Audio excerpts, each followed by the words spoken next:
একটা হাদিসে এমনও পড়েছিলাম আমরা স্টুডেন্ট লাইফে, আল্লাহ রাব্বুল আলামিন যখন কোন আদেশ নাজিল করেন তখন ফেরেশতারা সেটা নিয়ে ডিসকাস করতে থাকেন আসমানে, এবং জিন জাতি প্রথম আসমানের কিনারা পর্যন্ত পৌঁছে যায় এবং সেখানে গিয়ে কানে শ্রবণ করার চেষ্টা করে কি নিয়ে আলোচনা করা হচ্ছে।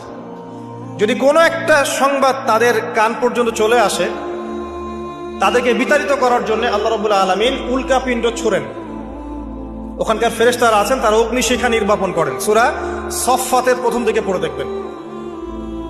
এই জিন দুনিয়াতে যে কবিরাজ বা তান্ত্রিক বা জাদুকরের আন্ডারে আছে, সে এসে তাকে জানিয়ে দেয় এই হতে যাচ্ছে।